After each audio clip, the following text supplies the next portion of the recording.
your farm's info of what you bought to the seed companies, and they get your normal rebates you would get for buying seed treatments. So keep that in mind. We treat year-round. Different times of the year, we try and get more seed out, especially bigger volume stuff, get it into customers' bins, get it treated and what they want, get it home so it's ready for you to pull and plant. Above 0 is best during winter, otherwise belts start to freeze up, you worry about adherence to the seed. So usually once a month we've got a window for that. And then that new seed treater, it just went over on the screen there. Matthew and Paul and team worked on that, and we've got double the speed of our existing treaters with equal quality, if not better, to our mobile or some other mobile treaters. So the speed of treating has gone up when it's going through that double barrel treater. And trucking, if you need seed sent to you by custom truck, we do have a trucking company that will haul treated seed to your farm. Inoculant, we had a few customers say there's a little more dusting off on the peat inoculant. I think that's just part of a peat inoculant, and it doesn't necessarily mean you don't have enough on your seed, but some did see there's a little dusting off. Some didn't have that experience though, or it was adequate. But that you can put on your pulses, lentils, fabas, peas, and put it on there and you're good for up to 30 days. If it's warm, you've got only 20, but that gives you a little more time on your truck to deal with seeding issues or weather, or just for yourself to get ready with an inoculant. Got a couple customers that are doing low rate of, half rate of granular and full rate of the peat, and that's allowing them to maybe have 2 different strains. I don't know if there's real science showing you're going to get bigger yields, but some people are trying it, considering it, by doing the 2 different, because on the seed you're going to get real initial infection, and that granular in your soil a little bit more lateral infection. So can that help you boost yields, boost protein? That might benefit some of the fractionators. Different rates. So lentils, it's a 60-acre rate per pail, so that's why it's cheaper. So you use a lower rate per acre on the lentils. So here we're into the, these people haven't seen this slide. I was a little slow on getting it. I was hoping to do it and send it to them. So it's a little slow on getting them this slide. So what I've got on these slides is varieties that are on our marketing and promotions. But they may have some other varieties that they're talking about. We can also access those varieties. But these would kind of be our core varieties. And so, yeah, anyone feel free to maybe go through and talk about kind of yours, what you're seeing, what's your hit list for CWRS varieties? We have a few on there, so I guess I can talk about the first one because it's new. Hockley and Hodge are in its 2nd year.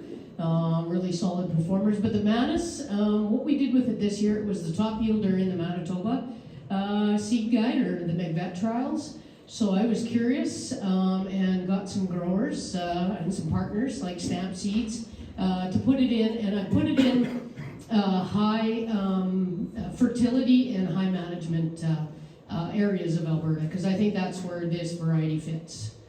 You can push it, and Greg will tell you how much he got off on his irrigated field. I think it was about 124 bushels an acre, wasn't it? Yeah, that was a really good field. Yeah. And I know I had it in Camrose area and stuff too, and it performed in the same vein. One of my partners is using it as his view field replacement for growers. So it's a high management wheat. And that's got a Syngenta agreement, so that's the same amount you bought the first year, 1 year off certified, and that's it. Yes, yeah, it's the same as the Suresh. Suresh as well, Synergy. yeah. So. But yeah, any questions? It's a yielder. It's got about an intermediate disease package, very much like view field, but better. I'd say better standing, and you can push it. So. And it's actually got a better sprouting rating as well. So yeah, and Hockley, good solid performer. A little better protein than you'll find with the Manus, and Hodge is our VB, so doesn't stand quite as well as Wheatland, but it is a yielder. So good choices there. Hockley, I still really like. It's a real solid variety. So good disease package, low dawn, and yeah. So. You guys know about those ones, though. I spoke about them last year in depth. If you want to know about them, I'll talk to you. But Manus is the new one this year, so. Oh, I get to introduce myself too. Okay. Yes, Trent please says I introduce should again when you first myself. talk. Thanks, Trent. I'm the one sitting down because I got a bad hip, so I got to sit low. My name is Colette Prefontaine. I'm with FD Genetics, and I've been kind of in the cereal seed world and bulk seed world. We call it bulk seed because if it's not a hybrid in a bag, then I've kind of been doing this for 15, 16 years. So, and it's never boring. So, if you have any questions, feel free to come and ask me. I just like chatting and seeing how if you guys had some of these products and you had some questions about them, then seek me out, and I definitely like to hear how things did. The good, bad, and the ugly, because it's how we learn too, right? So. Yeah, introduce yourself as you come down the line there. I'm good at ladies first. Thanks. I'm Chris Penner, and I work for Alliance Seeds. I've been with the company since October, so I apologize if I don't know everything yet. I actually am living in Manitoba, but I cover Western Canada here. So just kind of diving into our CDC Envy, it's our new early maturing variety that we have that's eventually going to be replacing red berry, if any of you have heard of that. Like I said, early maturing, so whether that's kind of a factor for you guys, I don't think it is as much here, but if you are kind of looking to start a harvest, it might be a good fit that way. High yielding, good on sprouting. And Olds Alberta is yielding about 122 bushels in JD Ellis's plots. So that's kind of a little bit about Envy, and I will quickly touch on AAC Leroy. That's our wheat midge tolerant variety. It's more of a mid-maturing variety, medium height plant structure, and it's been a pretty consistent yielder for us. So that's kind of what we got for our focuses for hard red for Alliance. We still have a little bit of red berry and some totes in the warehouse. Some higher pedigree too, if you. Okay, good to know. You want me to go, Brian? I don't have any weeds up there. Oh, okay. Well, you can talk about some wheat and jet if you like, Brian, as well. Well, I'll do this. I'm Trent Whiting with Secan. I'm the parent seed manager, and I'm the old guy in the seed business in Alberta now, because I'm just finishing up year number 30. So, Introduce Esri, I forgot. Yeah, We should stand up, Esri. yeah, and our new Alberta marketing rep is Esri Owe. She's new to the job, hence why I'm up here, because I spent 15 years as the Secan rep. And before that, Charlie grew some alfalfa for me, and Ron's been in my yard to pick up seeds, so I know some of you already. The two on the board up there that are ours are AAC Wheatland VB and AAC Brandon. Brandon really kind of, it's the Energizer Bunny of wheat. We were very lucky to have had it because it's just so flexible as a variety. And it still just chugs along. Wheatland, I got to actually pick it when it was VW 5011.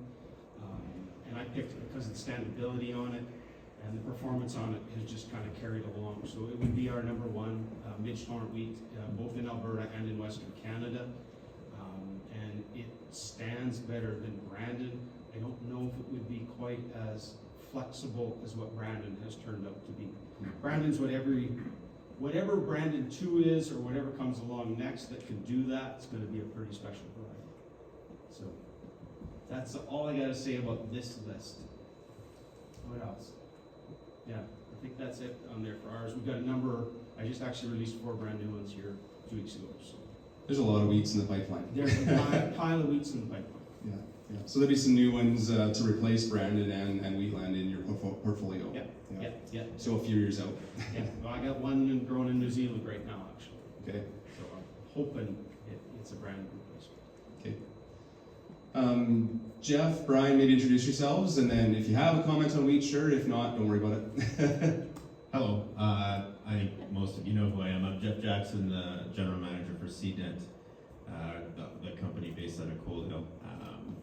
I don't know. I love hard red spring wheat, don't get me wrong, it's fantastic, it's delicious, but not something we're really active in as a company.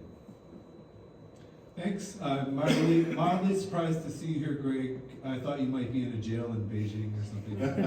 I got a couple slides on that later. The 4 seasons. I'm Brian Kennedy, the pedigreed seed territory manager for Alberta with Canterra Seeds. I will just want to briefly mention the LCRC Limergreen wheat breeding program in Saskatoon, which is actually the largest wheat breeding program in Canada. And there's some exciting varieties coming out of there. We have a new CWRS variety that was registered last year. We have some breeder seed coming up, and it's the Brandon killer trend.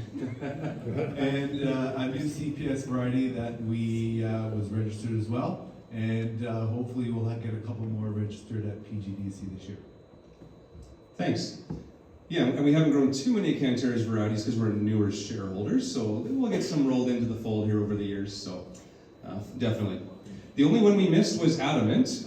If you need that solid stem, there's not a whole lot of solid stem products in the marketplace, and Adamant's a varietal blend, so 10% of that is not solid stem. So we had a few customers commenting to Blair, you know, we still had some cutting. Well, there is 10% that's not solid stem in that product. So for the next couple of years, Adamant's still going to be the main solid or semi-solid hard red spring wheat.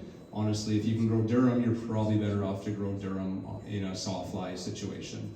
But if you have to grow a CWRS, Adamant is kind of your only option, or your main option that we see. And actually, I don't have a CPS slide. We don't sell a lot of CPS. It seems like we're going to a GP or a soft wheat or CWRS or Durham, and the CPS just doesn't seem to have a pull for us down here. Durhams, lots of Durhams.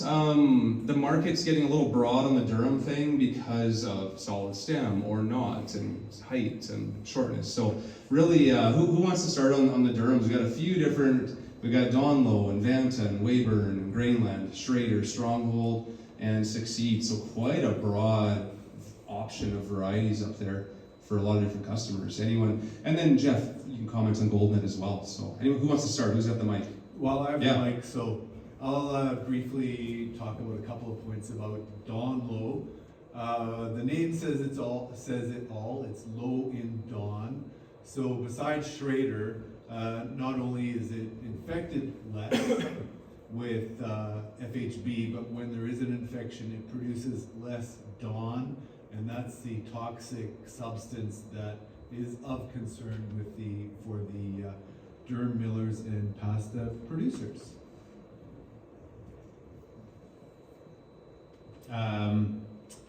So ours isn't up there, GoldNet, principally because Stamps is not producing it, but they can wholesale some. we can source GoldNet if you'd like that variety. Yeah. So kind of the highlights of it, yield-wise, it holds its own with any of the other varieties up there.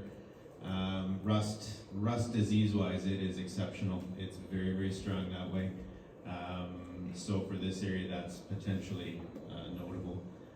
As well, standability is very very good for that variety as well. So a really good option actually for Durham growers. It is, however, hollow stemmed. So if that is a concern to you, that's notable as well. Do you mind if I go on to just a totally different tangent? So Hey, we're gonna this is what this panel's about. Yeah, we're going to see piles of varieties up there. They're all fabulous varieties. It's going to be what works best for you in your situation. So it's great that Greg and Stamps have so many different options because one may not fit where another one does. So the difference between a hollow stem and a solid stem. So they're all great products. What you guys do for trials is fantastic. We have the provincial regional variety trials as well. So the seed guide is another source of information. You got to put it all together when you're selecting a variety. Don't just look at yield. Look at everything else that goes into it. So it's got Schrader, it's got an eye for Fusarium, which is very important. We've got a couple solid stems. There's Midge-Torn in Durham's. There's so many different factors that you need to look at when you select a variety. Do you need the straw strength? It's kind of trial and error, but there's no perfect fit. And I know we all will get a question, well, what's the best? Well, it really depends on how you farm. And if there's 4 of you at the table, you probably all farm a little different. you may actually need a different variety. So that's my little thing about variety selection. You need to give it a try, and if you try a variety, a brand new one, try it against what you're growing and select the new one based on what you don't like in the old one. And then give it 2 years, because 1 year is not a good representation. You can have Mother Nature just toss something in the wind at you that you've never expected before. So give it a couple years to try it. Unless it's, I guess, it falls apart completely. So. Well, and with that grainland, like, dryland customers need a solid stem. That's been a high demand one. And then irrigation, the stronghold, it's where you've got medium to good moisture. It's a powerhouse. So solid stem, but where it gets really dry, we haven't had as much success. We're near in the 9 bushel yield range. So we all want to be there, don't we? And you can't, the one thing you can never predict is what Mother Nature's going to give you. So try to make the selection based on the best information that you have. And you picked on the 2 of ours that are both solid stem out there. Talk about the Vanta, because it's a hollow, but it's acting like a solid, or? Yes, so we have a research farm between Regina and Swift Current that actually all the Ag Canada and the CDC, the Crop Development Center at the U of S, have plots at. And for whatever reason, Vanta in very high soft light pressure acts like a solid stem. So it's a Dr. Curtis Bosniak's variety. So they're actually studying it. Rouen is the Ag Canada Durham breeder. They're trying to figure out why it's doing what it's doing, because it's not showing the soft lie damage. CDC Defy is not in there. It's another one of our Durhams. It may be laying flat on the ground because of soft lie, and Vanta's not, and they're not sure why. So it's kind of a unique one because it's got the characteristics like, but it's not. It's a traditional solid stem, so they're wondering if it's actually a thicker wall or something like that.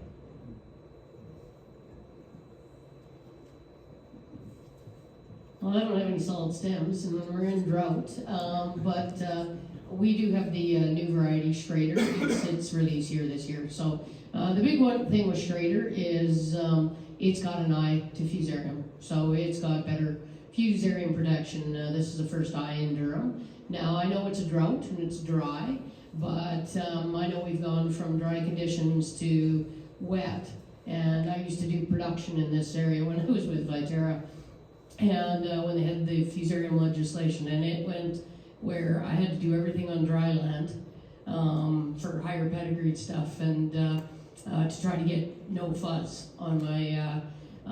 And then we go in 1 year from a guy that has never had anything more than 5 to 68% fuzz on their durum. So if we do get moisture, it can happen. So I would say with Schrader, it's one of those things that it may be a good insurance policy to do a couple of varieties. So yeah, it's one of those things where it's hard when we're in the middle of a drought to think about fusarium. The one other thing I would say about Schrader is it's very consistent across its yield zones. So it's a really consistent variety. So, but yeah, I mean, Trent's right. You got to pick the thing that's most important for you to tackle, but don't forget hedging your risk a little bit too, because you never know what Mother Nature might throw at you. So that's all I would say on that one. Succeed. That one's not. It's an older one now, but super early. So for those fringe Durham areas, or for people on irrigation who want to get rolling in the field faster, that's been our marketplace for that one. It's pretty consistent for the irrigation customers. Yeah, I mean, it's you're right. It's early and it stands really well, right? Yeah, it does stand, and so it's a good choice, but like anything else too, there's new Durhams that come into the market, but until they prove themselves too, it's hard to to go away from that. So it's a wait and see, but right now it gives those two things. So if that's important, then and Greg's probably got more experience with it than I do, so he probably could tell you the ins and outs on that one, and those seem to be the two key points, right? So. And then Weyburn. Yeah, so AAC Wayward, it's a solid stem variety, so it also has that stem sawfly resistance, and as well as wheat midge as well, if I can speak English. So it's a really good variety. If you compare it against other solid stem varieties, it's doing pretty high in the checks, usually around 111%. Once again, we all have really good varieties. It's just at the end of the day, what are you looking for besides yield? What agronomic characteristics do you want to focus on? And I think that's really important to note because we do all have good varieties. AAC Wayward's a fantastic durum variety if you're looking for one. I wish I had a little more yield data for you guys, but yeah, just looking at the trials, provincial trials for Saskatchewan and Alberta, it's been right up there, especially on the solid stem varieties. So. Yeah, I think it's a pretty strong dryland variety. Irrigation, I'd say, it might go some other ways, but dryland, I think it's a perfect variety. Okay, switch it. Soft and GP wheats, so mainly a C-can, and then Jeff, we got the new one at the bottom there. So, The new one. well, why don't you talk about the new one, the 496 there, Jeff? That's 2 years out. Fall 25. Correct. Yeah. Yeah. So yeah, we just put breeder to select plots in this spring. So this is from, I guess, as pretty much every soft white wheat is from our vintage program in Lethbridge. We just selected that this spring, and largely the real strong point here is the yield by the co-op registration trials, which real world versus that, who knows where this actually lands at the end of the day, but it was a 12% higher yield in the co-op registration trials than Sadash. So that was kind of the key point to it.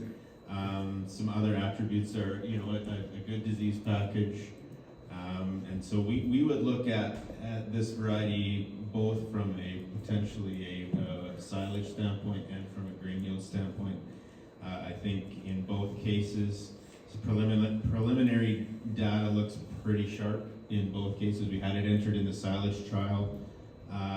The silage RVT, which is a kind of a new thing as well. I don't know if we're going to talk about silage specifically, or maybe It was kind of yeah. from Blair's, so. So I guess just on that, the regional variety trial program hadn't really ran a silage trial in the past. So now there's a purposed silage trial, which would include soft white wheats and other entries as well. No data to publish yet because it's first year, but the early returns it looked really, really strong. So, and the proposed name, not that it's official yet, but close to official, will be AAC Galore. So if you see that name, AAC Galore, that is SWS 496. It's a varietal blend, so it has a refuge again. So Yeah, same as the other. as well. Andrew's the refuge, same as the other ones. Yeah. And we didn't have it in our yield trials this year. We didn't have enough seeds, so next year we would have it in our yield for grain and forage in our regular trials. You gotta love Harpender's naming. Like, he just awesome as his as well. They're all his up there, or out of that program. And he loves him. And Dean Spanner was the breeder at the U of A, who's now retired. They had a thing going back and forth on who could have the funnest name. So I love Galore's name. I think that's great. And I'll segue into Alada, which is actually on Dean's program, which is just a wild selection. Because it actually came out of CIMMET, which is the International Wheat Breeding in Mexico. It's a cross that was done down there, and Dean's program has been greening for every year for like 20 years, 30 years. They screened 40,000 lines. It would be the first variety that's ever been selected out of that actually has come to market. And Jim Downey, our R&D manager, and I actually selected this one. Because it's not midge tolerant. We thought it would have a fit as both a GP for grain and for forage yield on it. It was bright green, it had cool heads when we went into it, and then we looked at the yield data and the rest of it. It looks like it's going to have a fit across the prairies. It's got a really huge hard red type kernel, like almost like a double-sized kernel to it. Definitely doesn't have the milling quality because I have a little flour mill at home and I make bread. And it made a shitty loaf of bread. Whatever, that's beside. So it's one more year away from being released. We've had really good interest both from a grain and from a forage standpoint on it. And then, yeah, the other three are pretty much tried and true. Soft white and awesome is actually a special purpose as well. Protein's too high for it. Right, I forgot to write that behind there, that it was, keep that, actually it's in my notes, if you're buying AAC Awesome for the first time, make sure you elect general purpose in your crop insurance. We had that issue one time, because it's not soft white spring, and if you don't elect, you don't get insurance on your GP, so make sure you elect for a GP if you're growing that. The Alata is going to be a GP. Yep. I think where the Alata is going to have, so that's the fall of 24 launch. Fall of 24, yeah, next fall. This Yes. coming fall. So I think where it's going to be a fit is for any of you that are selling into like pig barns or using it on your own place for that, or chicken, where you need looking for a red wheat, but you just want to grow some big yield. That's going to be a good fit, kind of an Alderon or a Pasteur kind of replacement in our lineup. So currently we do have like Alderon available. I forgot to put it on there actually. Too excited about the Alata. But that would be a good option for you where your feed market is looking for a red wheat and you just want yield.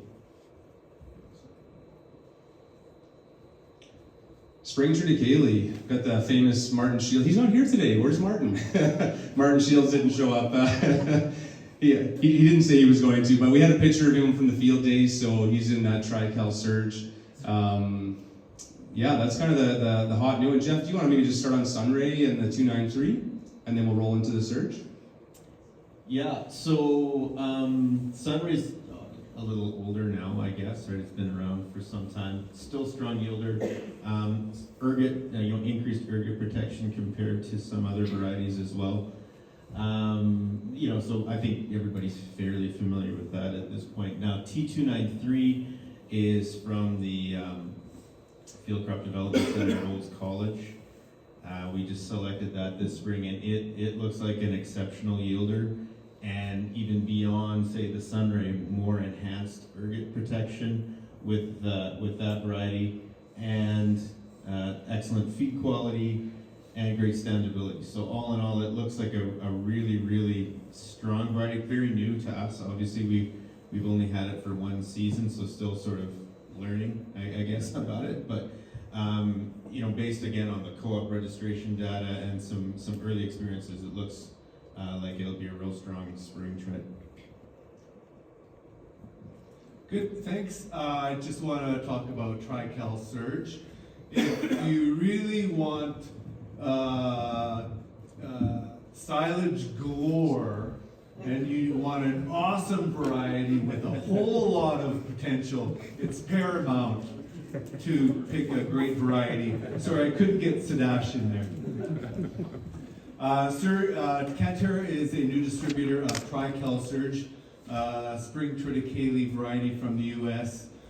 It's an awnless variety, and it has a huge potential as a forage. There will be a certified seed use agreement, but nobody's going to grow this to harvest the seed.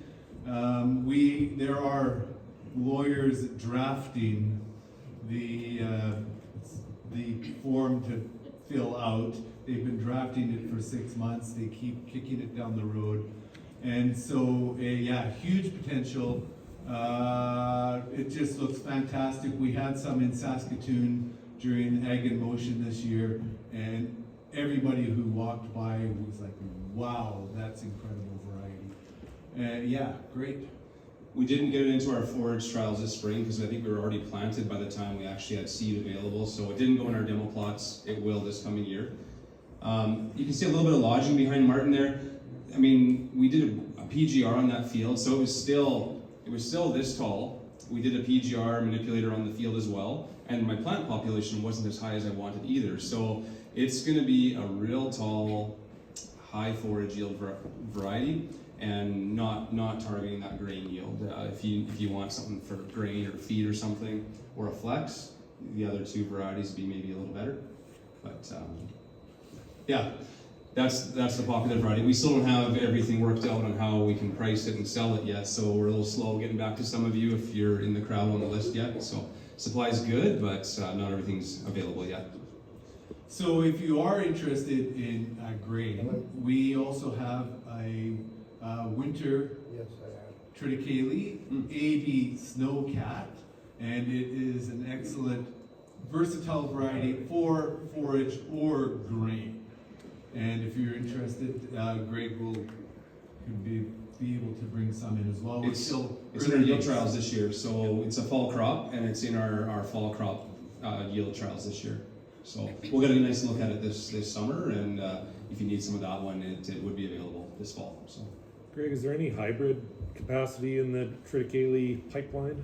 well, it's maybe more of a Brian question or anyone else. Not that I'm aware right away. Not in Canada anyway. For triticale, it's already a hybrid. It's a wheat and rye cross.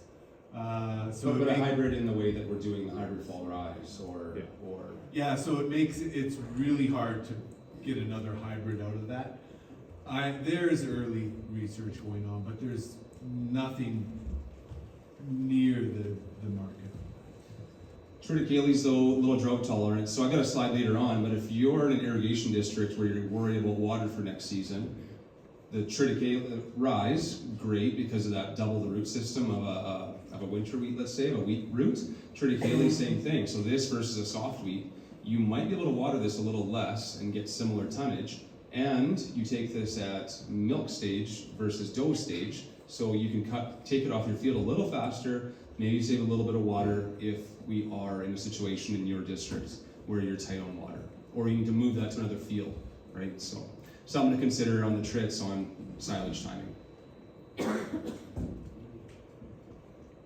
And feel free to ask questions as we go, because that's easy as well. So flax. So I'm not carrying a ton of lines of flax anymore. One brown, one yellow. A little easier. And then there's down to one breeding program left too, so it's become a one-man show shop coming out of the University of Saskatchewan. So CDC Roland is ours. It was CDC Sorrel replacement. It was probably the same number of seeds per pod as say something like a CDC Glass, but they're substantially bigger, to the point where it's actually, I think, got the largest seed of any of the flaxes out there. So it's a very large seeded, late maturing, good standing flax. It's kind of becoming the standard now on the prairies for flax. Yeah, so far I don't see a big reason for us to change what we're growing so far. So.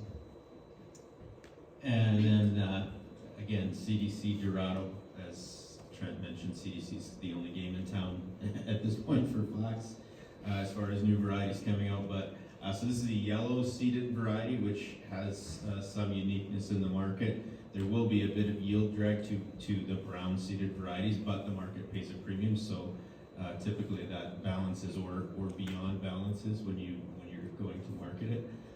So it's a decent yielder. It's early and it stands very, very well, and it has a higher oil and a higher ALA or AO. Can't even say it.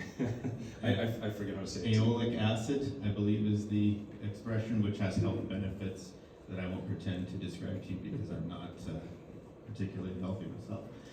But yeah, a strong variety, with a market premium. So if that's what you're looking for, a good option.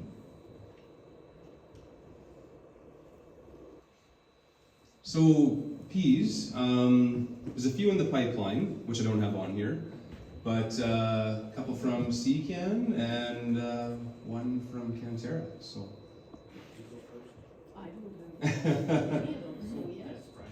Yeah, Chrome was a big variety for us out of FP, but just seed coat breakage was a challenge, and maintaining germination was a challenge for us. So it wasn't a bad yielder, but just maintaining seed was a challenge for us. Yeah.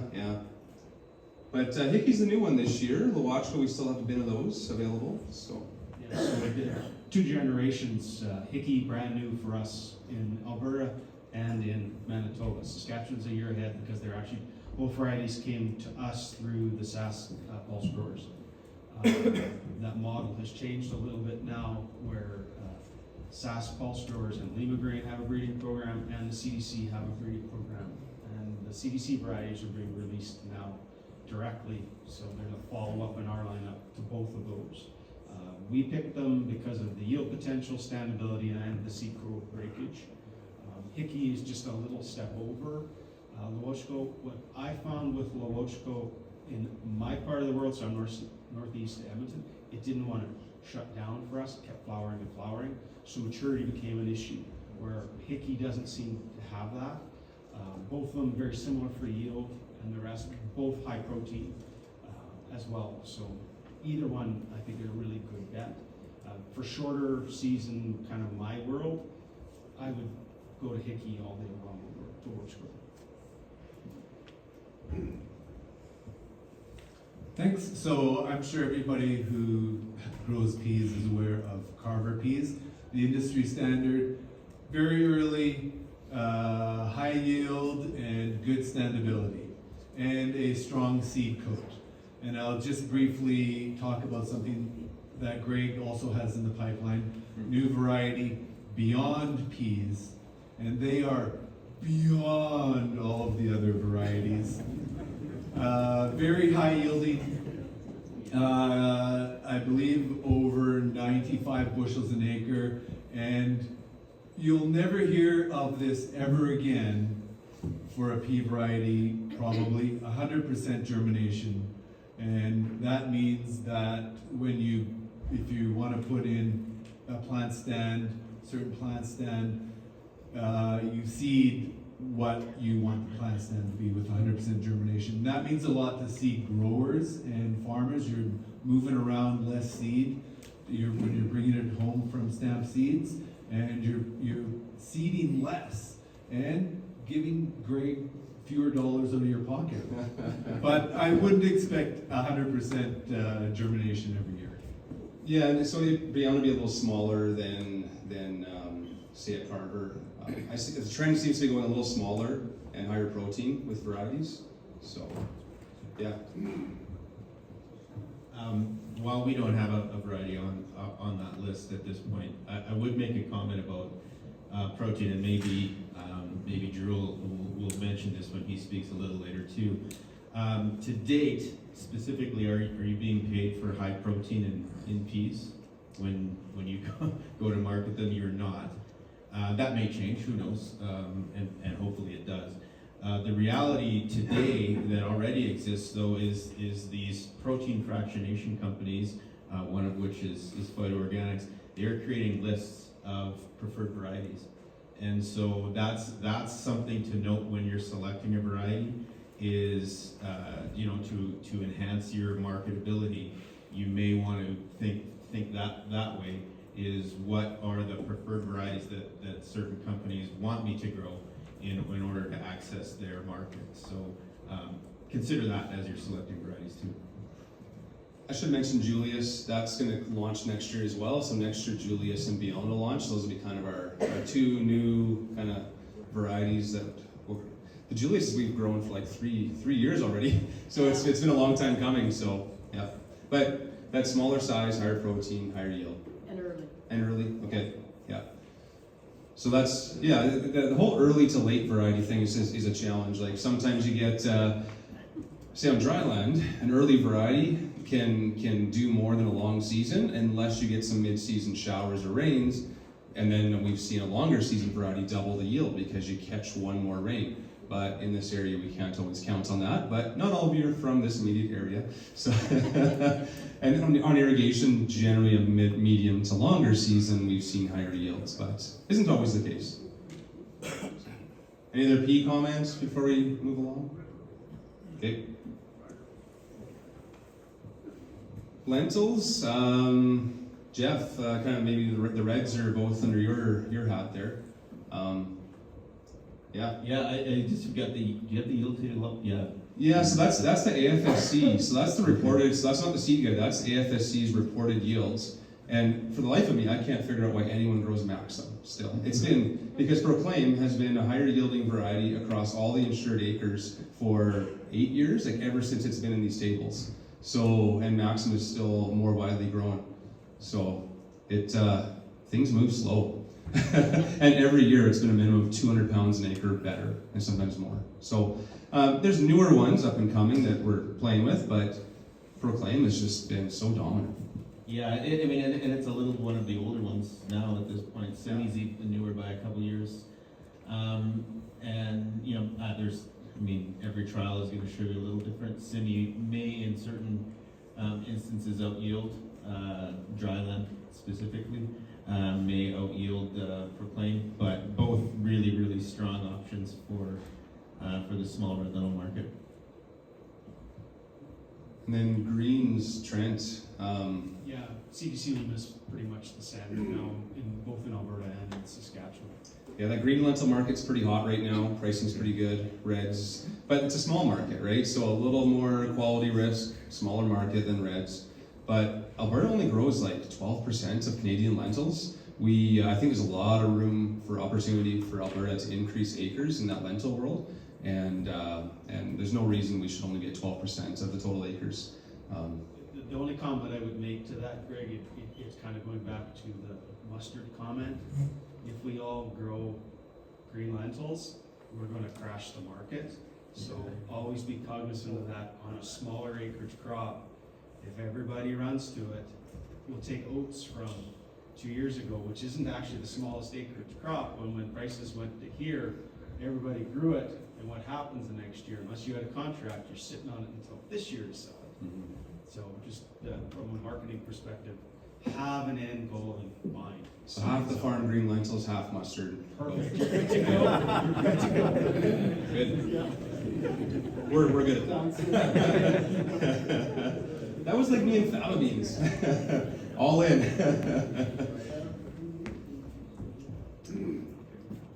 Perfect. So I guess who wants to start on fava beans? Well, Trent, you got the mic. 219-16s. That's kind of under your banner. Yeah, it's early maturing, small seeded.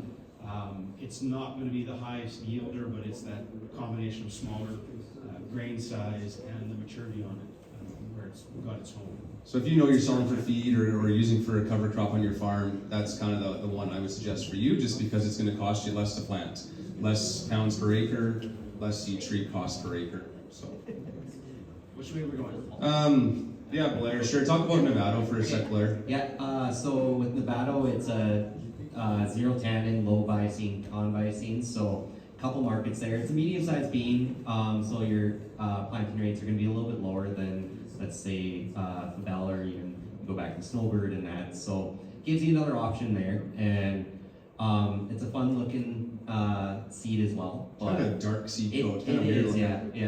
But yeah, there's definitely some nice opportunity with it there. So if you're in an area, if you might be selling it for feed or to maybe a fractionator, it could be a good option because it's low to zero tannin. It's nothing's ever zero, as you know. But another option too is if you're in those areas where you can get an early frost, that might be an option as well in case you have to kick that into the feed market. And then it's an easy move into the feed market. And then we got Victus, so that was new to us this year. Yields are similar to Fabella, I'd say. It's a low visine, con visine as well, so generally going into the food market for that side of thing and fractionization. Medium-sized bean, it's similar to a Fabella for seed size, so seeding rates are generally around that 4 to 4.5 bushel mark, but it does contain tannins, but it's supposed to be a little bit lower tannin than Fabella, so... Well, visine, con visine, so it's marketed as a super low visine, con visine, because there's different levels of that as well. So apparently. definitely a fun option there. Yeah. Fabell, Jeff, you want to roll on Fabell? Sure. It's kind of the class leader, you know, for yield. It is an exceptional yield variety, and it's been around. There is some market demand. We believe that market demand, even though the variety's been in the market for a little while, but that demand is actually growing. So, an interesting in that it's a larger seeded variety, which is not necessarily an advantage, but it is what it is. I mean, we can't change that, but it is one that has been tested, and so I guess when you think about favas, there's potentially 3 markets, right? There's the export whole bean market, which from Canada, that's really a limited market to try and achieve. Then the fractionation market, which is growing. That's a growing industry here in Western Canada, and that's where this variety is specifically targeted at. And then as a backup to that market, even though it is a tannin variety, it has been demonstrated to be very effective as a feed ingredient as well. So those are the options. This one wouldn't fit into the whole bean export market in any case, but there are two potential markets for this variety. I would add we've got a couple additional varieties in the market, or just that we've just acquired. One is Dosis, also from DL Seeds, and it is potentially about 5 days earlier than Fabel, with a slight yield drag. The data varies on that, but it might be about 2% of a yield drag. So not significant considering 5 days early. So for you guys down here, maybe 5 days isn't necessarily important. Farther north, that can become significant. The other thing about Dosis is there is a higher protein potential in that variety as well. And then we have a CDC 1089, which, and Dosis is slightly smaller than Fabel as well. So for that cost of seeding, it will be an advantage. CDC 1089, again, not necessarily a yield increase, but a little earlier, and some protein potential as well. So those two varieties are pretty new to us. We're seeing where they fit as well. Yeah, so it seems like when people have grown these, like Fabel, for instance, on spec, some of these low vicing, con vicing, they've seemed to be in the driver's seat on pricing. They've been able to, there's just not a big marketplace, so far they've been able to kind of maintain price where other crops have kind of fallen apart a little bit. They are certified seed products on Fabel, Nevado, Victus, and if you have a minophyces risk because of too many peas in your rotation or wet ground, the faba bean isn't impacted by that. So good option on some of your acres. And yeah, I think there's going to be a climb over the next couple of years on faba bean demand for these low vicing varieties. I think what we're going to do is take a small break. We're not done the presentation, but I think we will. Okay, if you need a green pea, we don't do a lot of green peas, and surprisingly, Southern Alberta, there's just not a lot of green peas grown. Blair can connect you to some green peas if you do need some green though. So, Jeff, do you want to maybe talk about Palmer? Yeah, I mean, it's, again, chickpeas, pretty small acreage, pretty small market from the Canadian standpoint. This is, again, out of the CDC, and it's a strong yielder, strong disease package.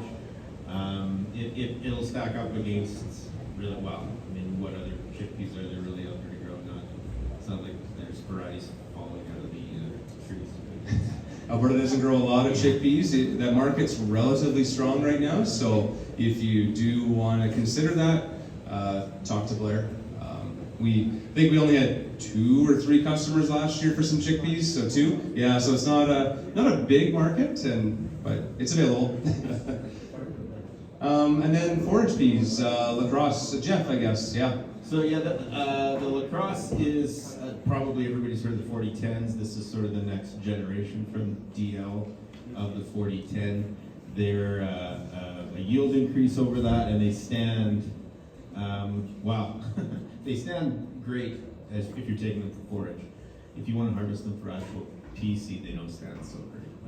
So don't let them go too long. Take them when you're supposed to take them, because they will go down, because they are very, very tall and a strong yielder. But yeah, they're an upgrade, a pretty decent upgrade to the 4010. A little more vertical than a 4010 is what we find. Winter wheats. Trent, do you want to take us start there? On Sure. kind of what's up and next? So 8C Wildfire is the most widely grown winter wheat. It's out of what was Rob Graff's program at Ag Canada here in Lethbridge. Actually, all of Rob Graff's program. He's the only winter wheat breeder left as well, a retired winter wheat breeder. And Cold Front is the new generation. Wildfire has bronze chaff-like gradient, where Cold Front is more traditional. Both very good standing, very high yielding. You can see the parentage up there, Cold Front. So yeah, we think it'll have a very good fit. It's a little earlier than Wildfire is. Yeah, so that one's available this coming summer. Yes. So And then Icefield, Colette, that's under FPs, isn't it? We've got a little bit of seed production in the ground. I don't know if you knew that. No, I didn't. So Greg could probably tell you more about that than I can. So. Well, it's a hard white winter wheat market, so the hard white market is small. The hard white winter market might be smaller, but there's a little bit of demand, so we've got a small amount of seed in the ground. So if you need to be connected to some end users who are maybe interested in buying, you can command a little bit of a premium for a hard white product and even a hard white winter for the milling. So. Sounds good. Oh, hybrid rye. Colin, maybe start off on these new hybrid fall ryes that are coming out this coming summer. Okay, so the hybrid fall ryes, we have got two brand new varieties, SU Performer and SU Kasani. Greg will have some good data coming out of his strip trials. You won't see them in the seed guide because the seed guide requires 2 years of testing before they publish data. But I like these big strip trials anyway because they do it in population and as you would grow, especially down here because a lot of people seem to take them off as forage. Yeah, I mean they're really promising. We're still trying to decide. Both are varieties that can be taken to grain. So in Europe they're both grain varieties but dual use varieties. So from what my understanding in Europe.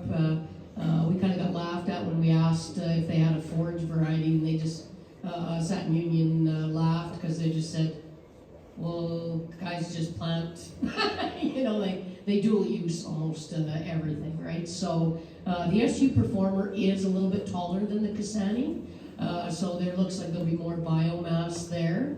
And from what we pulled off on our data, the Performer and Kasani both perform very well. The Performer is one of the ones in Europe that it's one of those Brandons of the hybrid fall rye.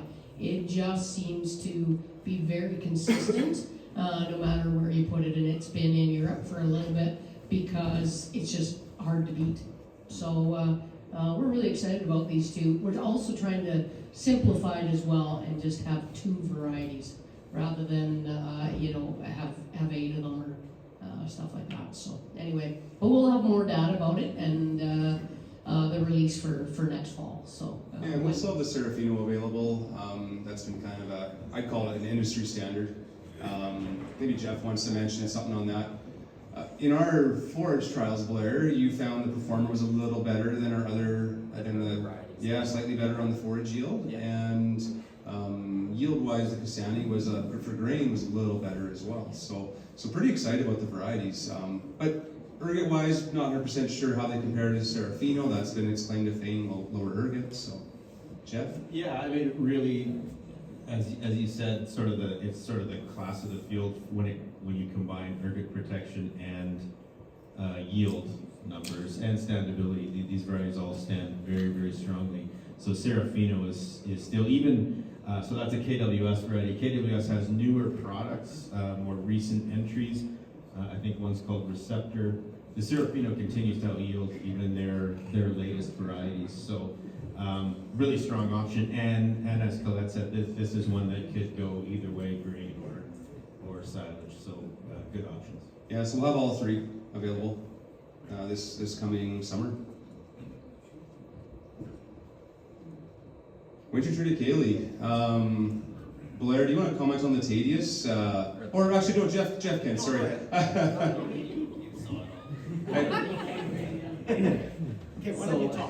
Tadius, for forage side, really strong. It's short, good standing, and very impressive yield. Big heads on it. So it's registered as forage only. So, but typically it's going to be taken just as forage mainly, right? But you're going to see very, very nice yields coming from it. Massive seeds. It is only registered for forage. Only. Yeah. Only registered. Sorry. Yeah. Yeah. It's earlier than I expected. It was through our combines on irrigation this year in July. Yeah. So it was our first thing. It was our first thing planted last fall, but first thing off as well. So I was surprised how early it was. So. And then the Snowcat, Metzger, they're available. We don't sell a lot of those. Not much. No, the Tadius is kind of taken over, Yeah. but the Snowcat's new, so it'll be available and in our demo plots this year. So. Brian, we talked about Snowcat a little bit. You're good? Okay. So we have a lot of barley varieties. We kind of separate out into the European styles, the 2-row malts, the 2-row feed and silage, the 6-row smooth on. So there's a whole lot of basically in this room, one of you could be growing any one of these varieties, and it's going to be a good fit for you. So just where to put them and with who and for what reason. So here we've got a couple of these European style varieties. Who wants to comment on those first? Who's got the? Sure, call it first. Yeah, I mean, you've got, I guess I could comment.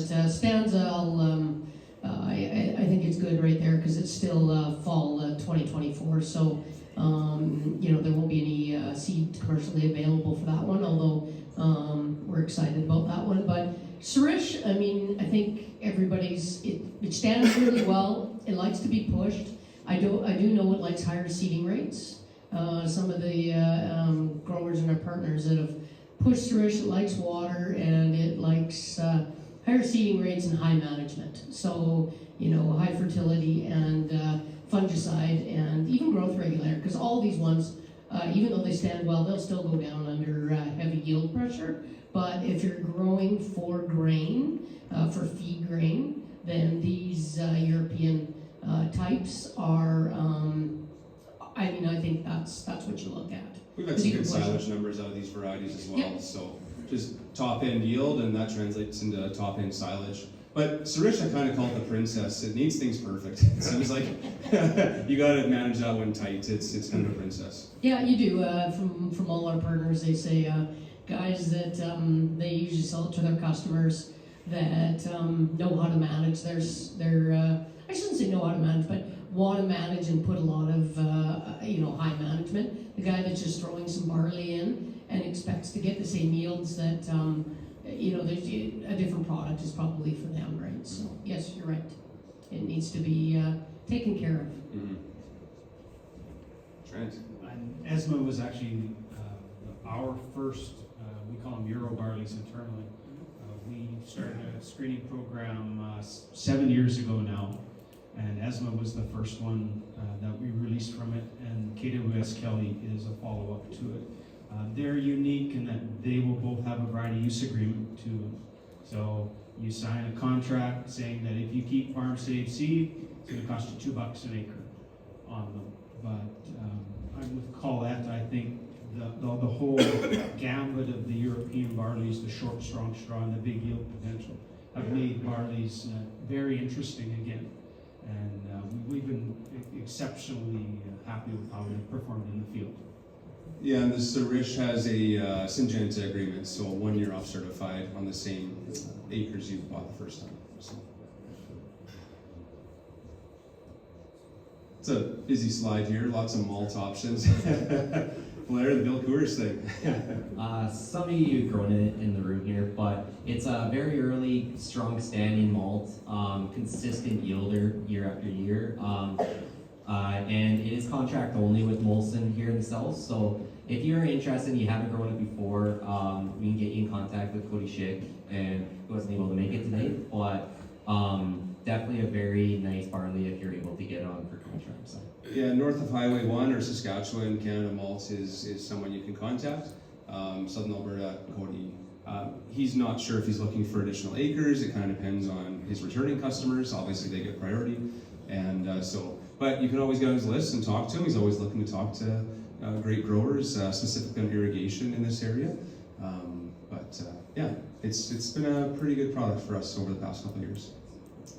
AB Dram, it's kind of the new interesting one, Jeff. Yeah, there's some excitement around this one. So as you can see, say it with me, non-glycosidic nitro. Don't ask me to spell it. But what it is this is targeted specifically at the distilling market versus brewing, where it's obviously more for kind of that beer side of things. This is more for a spirit. In every other variety, I guess, of malt barley that has been bred in Canada, during that distilling process, a glycosidic nitrile can build up, which is a cause for a carcinogen, or a concern for carcinogen. This one is a non-GN or non-glycosidic, so it does not have that capacity to build that up. So that's the interest level. There is interest right now from Canada Malt in contracting a small number of acres to trial it in a pretty significant way, actually, in their process. They would like to see acres in Alberta, Saskatchewan, and Manitoba at this point. We're not sure, we don't have tons and tons of seed, but we're going to do our best to try and keep that momentum going, because as we know with malt barleys, if you get the malt houses interested, that's really what drives their demand. So we want to keep working with them. But yeah, it's by all accounts, it's going to perform very similarly to Copeland. Greg can maybe comment on that more, but it will be, yield-wise, agronomically wise, very similar to growing Copeland. We planted at like 20 plants per square foot this year, so a little lower than we typically do on irrigation. Did a PGR, still laid down a bit, so lodging is a risk, so if that's a concern for you, then be aware. But talk to Jeff or your maltster if you're looking at maybe trying some of that on some acres. It's going to be a really unique product. I think it did about 130 bushels an acre still on our field, even with some lodging, and so it was okay. Yeah, maybe you can demand a premium. Oh, the other piece to that is a certified seed program with that one as well. Yeah, that one they're going to want to be real specific on what they have. So, anyone else on malt? Who's next on malt barleys? Anyone else want to comment? Brian? Oh, Connect? I'll talk.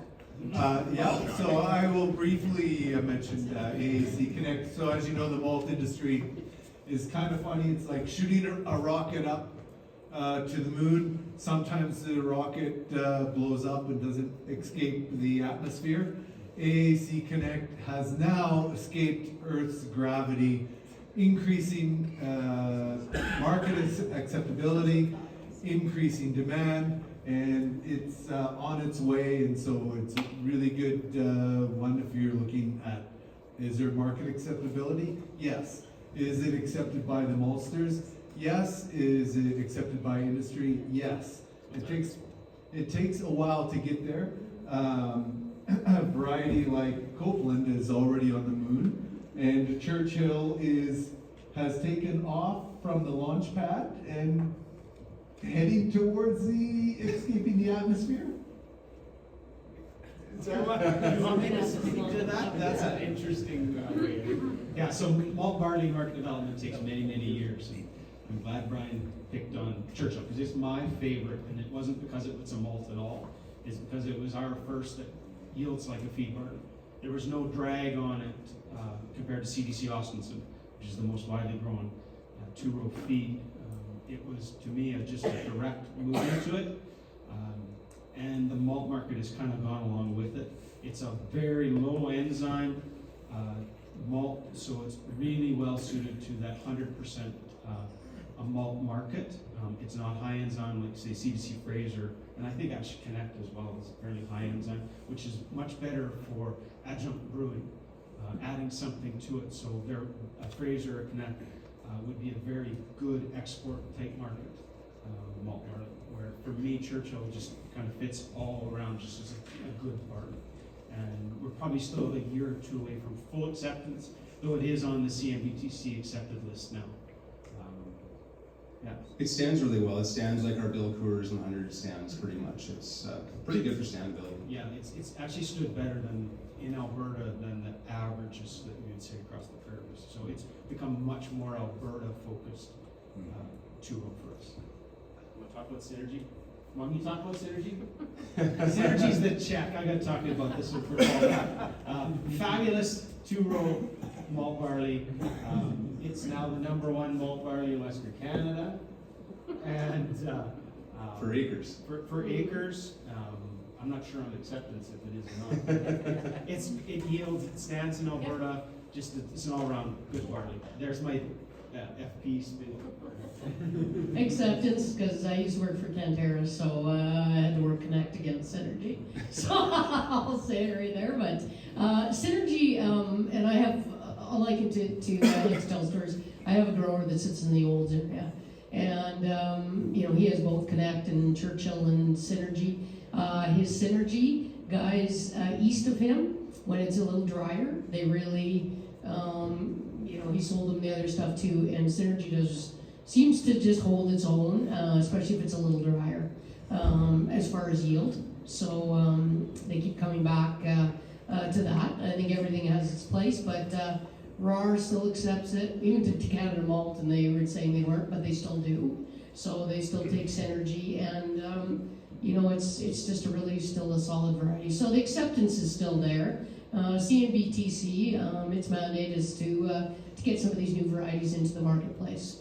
And because, hopefully we move forward with agronomic traits and stuff. So Synergy, Churchill Connect probably stand a bit better than Synergy, but when you're a little drier, then Synergy stands, pretty good and it'll yield. So it's still, it's like Synergy and Copeland are still there until they get kind of knocked off, and so there's still really good acceptance. So some feed barley. So some of those malts could be grown as a feed for sure, and then you've maybe got an option. But as far as varieties, call it Hague. It's I think it's some popularity with some of our customers, eh? Yeah. Growing popularity. So. Yeah, I'd say Hague. It's our feed forage variety. It's got some drought tolerance, so that's where I think it shines. It is a little taller. It does have some lodging risk, especially after full, grain fill, right? So if you're taking it to silage forage, and it's got some really good feed numbers on it when I'm talking silage feed numbers, weights, and stuff. So I think it's a really nice, solid variety for dryland customers. If you want to do dual purpose, or even for irrigation customers, if you're taking it to silage. So it's new for us. And I would comment on the malt stuff too. In Alberta, we have so many different categories because we have a feed industry here. In Saskatchewan, you cross the border and it's malt. I grow malt as malt or feed because they deliver it to the same, so we don't get the same kind of distinction. So that's why some of these malt varieties kind of take on a larger Western Canada life of their own because we don't have the same segmentation that we do in Alberta because of our feed industry. We're still carrying Austinson. It still sells. Austenson's the Energizer Bunny. It's very similar to Brandon. It's most widely grown true feed barley in Western Canada. It's all about consistency. And I do think that the next generations that are coming are going to be better. But it's been so consistent over time. And the other one on that list is CDC Renegade. So smooth on, 2-row feed barley, lodging at best fair. So if I think once you get it to the silage stage, it'll be okay. Anything beyond that, it's got a very, very heavy head to it. It'll pull it on the ground, and then it'll grow sideways on you. So it would be more of a dry land type if you're going for grain with it. But as a silage, I think that's where it would fit. Swath grazing, something like that. So we kind of leave 2-row, smooth on. 15% better grain yield than something like a Maverick had. So it really kind of fixed the limitations of Maverick. It doesn't stand any better than a CDC Maverick. So maybe the next generation, it's very difficult to breed a smooth on 2-rows. They don't happen very often. Where in the 6 rows you can get them, that's predominantly what you get nowadays. Brian, comments on Canmore? We don't sell a lot of Canmore, but it's on the list. Yeah, sure. Canmore has a great disease package. Stands really well, so if you're putting it into irrigated ground, it has good lodging resistance, and it also has, I'm going to say, the best FHB resistance in its class. So that also works out well for irrigated ground. So you turn off the water and you get a rainstorm, that kicks up some fusarium, it's still going to show good resistance. Okay, thank you. So the Renegade is brand new this year, so if you want to try that variety, it's available. Next year, Durango is coming up. Kind of maybe an Austinson alternative, maybe? Okay, we'll learn more about that next year. What about it next year? Well, so yeah, it comes out next fall, right? Yeah, a year from now. Toefield. We've grown a few different 6 rows. We kind of settled back on Toefield. Yield / forage. It's kind of hits both categories, I guess, grain yield and forage. It's a much more traditional 6-row type kernel to it, but it stands, and both grain and forage yield potential on it are very good. We picked it because of the standability on it, because we have AV advantage as well in the lineup. Toefield will outstand it, for sure will. Yeah, and we've sold the Advantage, we've sold the Cadillac, and but it's just hard to carry more than one 6-row variety. 6-row is a niche. 95% of the market is 2-row. It really is. Yeah. So not a lot of seed growers carry 6 rows, but it is available, smooth on, so it gives you an option for baling it instead of ensiling it, things like that. Oats, maybe Colette, do you want to start there on the artwork? It's kind of our main milling oat. Yeah, a lot of our FP partners, seed growers, have gone to the Arborg as their dual purpose because it is, a little taller. You get more material, but it's much it stands much better than, say, like a haymaker. I was talking to one of my growers by Didsbury, and that's what he's gone to as his dual purpose, because he gets enough out of the Arborg that he can use it for both segments, the cattle guys and the grain guys. So it's a really yields really well. Comes close to the Morgan, and with a little bit better disease package. For a taller plant, it stands very well, and it's still a very good milling oat. So it's a good all-around oat, and it is in the silage tables in the seed guide as well. So you can where the silage trials have moved to, I'd say, being more official. They're being managed better now. There's an injection of money, so there actually will be feed numbers, not just tonnage, in those silage tables in the seed guide now, so you can get specific feed qualities now out of that. So Artberg's in there. So I think it's a good all-around purchase. Yeah, we find for double cropping, then the haymaker's longer season. So if you're a beef feedlot or something and wants to double crop behind hybrid fall rye, you can get to the stage for cutting and to your tonnage you need faster than, say, a haymaker. Yeah, and the Wesley, I don't know what supply will be like this year. We ran into a little snag, but what we're targeting with that one is it's really early to heading. So as a second cut silage crop after hybrid fall rye under irrigation. So that one's very specific. Grain yield just didn't match the Arborg or a few of the other varieties out there. So, but it's significantly earlier to head. So that's what we looked at maybe targeting. But we've run a little bit into a snag on production, so there might be limited release this year. Trent, any comments on haymaker? Haymaker's kind of the corn of oats, right? Big wide leaves. Don't take it to grain yield though, because it sucks. But it forage yields like crazy, and it's kind of candy for cows. So that would be my comment. Good quality. Yeah. Very good quality, very late maturing, but as you run it through the season, it has a propensity to want to fall over. So I would take it earlier. We've had people using this to establish Timothy and take it off as they're establishing their Timothy in that season. So I think that's what that lower field actually was Timothy underneath that crop. The hard whites, small market class, but we do have some end users that it comes and goes, right? You get a few years where it's dead, and then you get a year where they can't get enough seed. So we got rid of all our inventory this last spring, eh, Blair? We had some that had a couple birthdays in one of our bins, but so the iceberg is available. Well, who wants to comment on these varieties actually? Maybe. Well, you comment on the whitehead, and then Yeah, so the whitehead's an increase in yield over the Cirrus, and higher quality. So the refuge, like Greg has theirs, Tompkins, I think it'll be available in the fall 2024. So Greg's moved from the Cirrus to the whitehead, which is an increased yield, but again, a specialty market.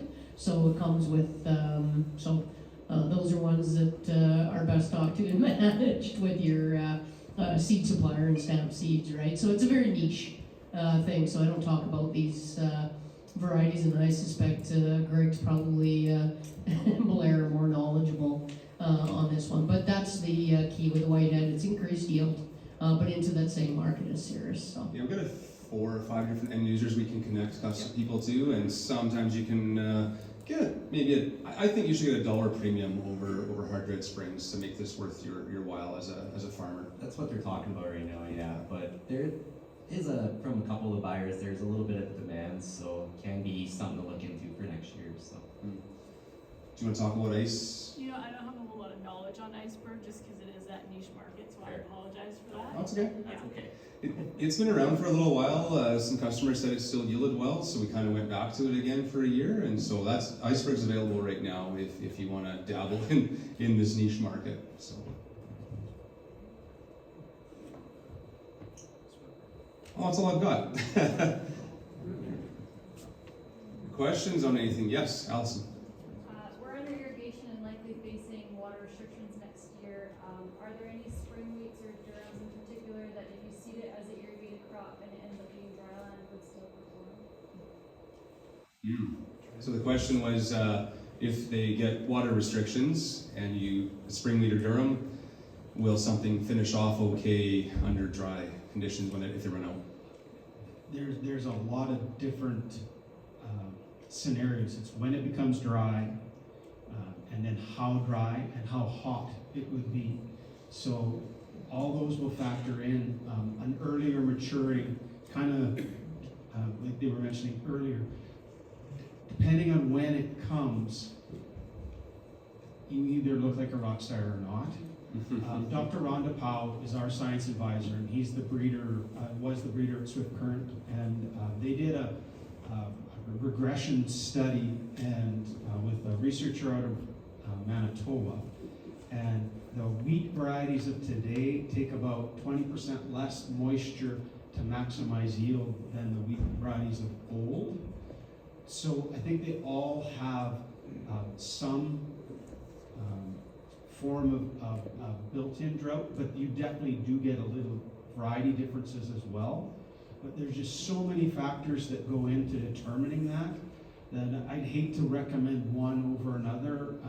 Same with the durums, to actually say yes, this one's better for drought than another. Would you, like you commented early, I was kind of leaning that way myself, something on the earlier side, because maybe you could finish off faster if you do run out of rain or moisture mid-season?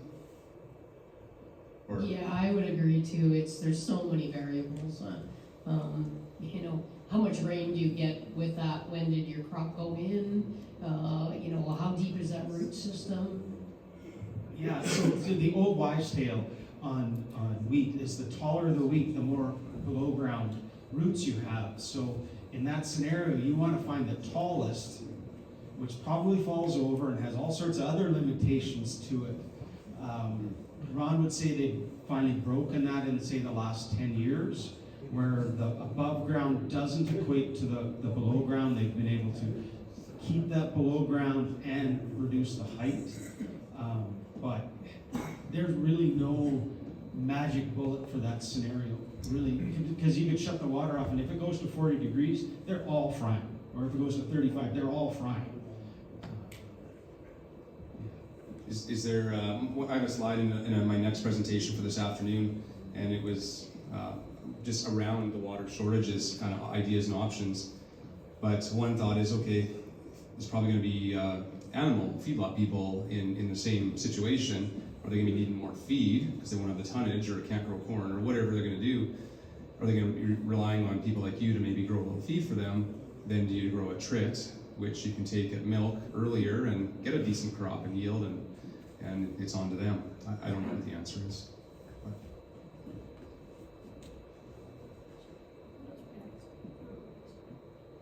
Good question. Any other questions or slide you want me to roll back to, or some question for a panel? Yes? A couple summers ago, you had some trials on winter barley. Whatever happened with that? Yeah, we had it in the picture here as well. It just doesn't survive the winter well. It comes back in late. Rizuna, it's in Ontario, it's marketed by CCAN.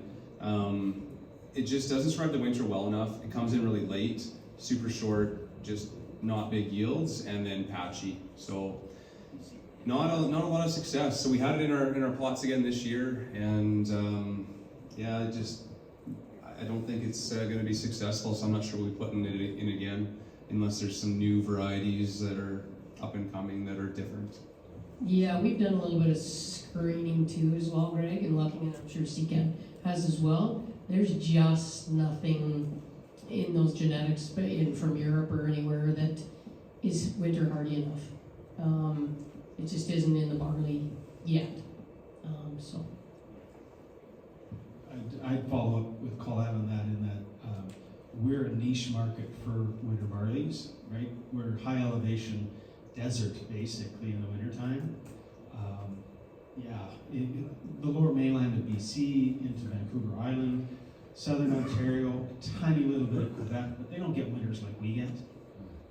It just, the genetics aren't there, and I'm not sure they'll actually be breeding for something in a winter barley for here, just because it's much more of a niche. In this slide here on this far side, the one with no sign, that was the winter barley. But we end up with weeds coming through because of patchiness, and it gets delayed and then not big yields either. So it's, yeah, matures really early, but not enough tonnage, some silage, or be consistent, or even harvest. So yeah, so far maybe no. Yeah. Have you done any research on winter wheat on dry land? You're doing it yourself. Is there a reason people don't grow winter wheat on dry land? Winter wheat on dry land. We see people trending more towards fall rye, just because it can tolerate drought better. The feed market's accepting it, as well as other milling and distilling and all that. But winter wheat easier to sell into the feed market than rye maybe, and often priced a little more. But George from New Elm, he's always comparing the winter wheat and the hybrid fall ryes, and he says generally he's netting more money on his hybrid fall ryes than his winter wheats, even because of more yield. Even if the price is lower on the hybrid fall rye, the yield differential and is making him net more money on average, he tells me. But he's out in that McGrath area, so a little more rain than this area. We've stopped growing winter wheat on dry land and put on irrigation just because we were just of some of these dry springs. So typically for us it's maybe traditional rye, because we still sell some seed of traditional rye. But if I was a commercial farmer, I'd be growing hybrid fall rye on dry land. Any other comments, or? No, okay. But yeah, winter wheat acres, sometimes it can be a struggle, but it's easy to sell winter wheat into that early market before the full crop comes off. So often our customers are getting a bit of a premium of winter wheat right into the feedlots before everything else comes off and hits the market. So, any other questions? Okay, awesome. Thank you so much.